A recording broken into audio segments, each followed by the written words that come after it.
Now, for more analysis about the Quad Summit, which is currently underway, our executive editor, Palki Sharma Upadhyay, now joins us live from Washington, D.C.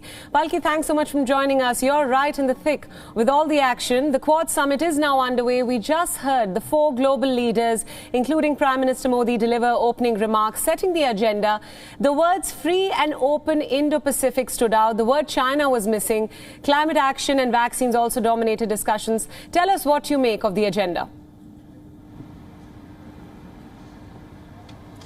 China was never spelled out as part of the agenda of the Quad, but the fact that this is an alliance that has come together and has been galvanized by China's expansionist policies is there for the world to see. It's evident, and containing China and containing the threat posed by China is implicit in the agenda points of this quadrilateral security dialogue.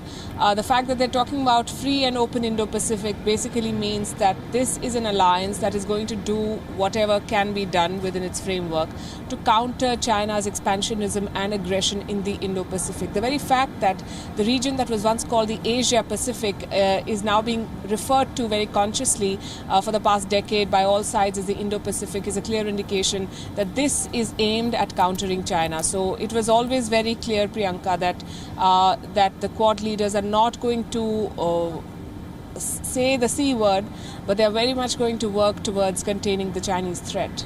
Absolutely. Now, Palki, the Quad Summit comes in the backdrop of the controversial AUKUS pact that was recently announced. What significance does the Quad hold with the AUKUS making headlines currently? As things stand at the moment, Quad and AUKUS do not have to compete. They can both complement each other. A lot, of course, depends on the individuals who hold leadership positions in the member countries. But at the moment, I think there is immense convergence. The Quad is an alliance that is not very, very specific in nature, and that may work for it. Earlier today in the show, we gave the example of NATO. And we said that NATO was an alliance that came together with the specific purpose of taking on the Soviet Union. Now, the Soviet Union is over. So what is the NATO going to do? What does the NATO stand for? It is confused basically as an alliance and its relevance in the current scheme of things. So Quad has not limited its agenda to a military dimension or a development-focused area. The Quad is going to talk about climate change, as you said. It's going to talk about a free and open Indo-Pacific. The Quad is working on vaccines. The Quad came together in the wake of the 2004 tsunami. So it's a diverse agenda, basically upholding a certain value system for democracies coming together and making sure that a rules-based order, as they call it, is maintained, that multilateral values are appreciated. So that is the larger purpose of the Quad.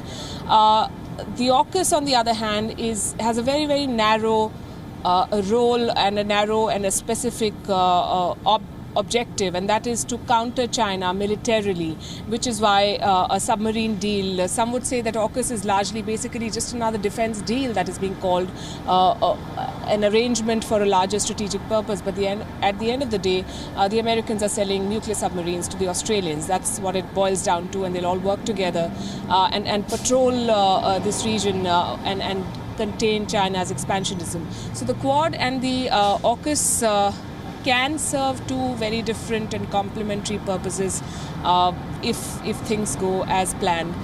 India at the moment is not seeing the AUKUS as any sort of a threat or an alliance that puts a question mark on the relevance of the Quad. Right now, Palki, I'd like you to tell our viewers a little bit about India's stake in all of this. We just heard the Indian Prime Minister say that the Quad will work as force for global good. He mentioned vaccines, climate action, robust supply chains, and of course, working towards tackling the pandemic recovery together. Tell us a little bit about what India expects from the Quad.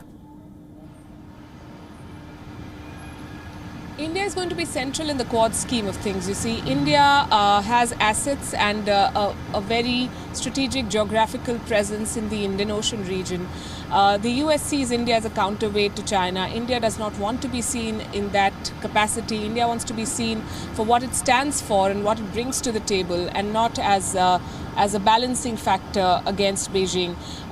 India is also going to be the country where those 1 billion vaccines are going to be produced. India has proved itself to be very, very efficient It has been at the central of the supply chains when it comes to vaccines and to whatever medical supplies that the world needed during the pandemic, and those 1 billion doses are going to be made in India. So India is important. India is a critical member. India has also worked towards development assistance, and India's record stands in stark contrast with many other countries that invest. India is a major development partner for many countries in the region.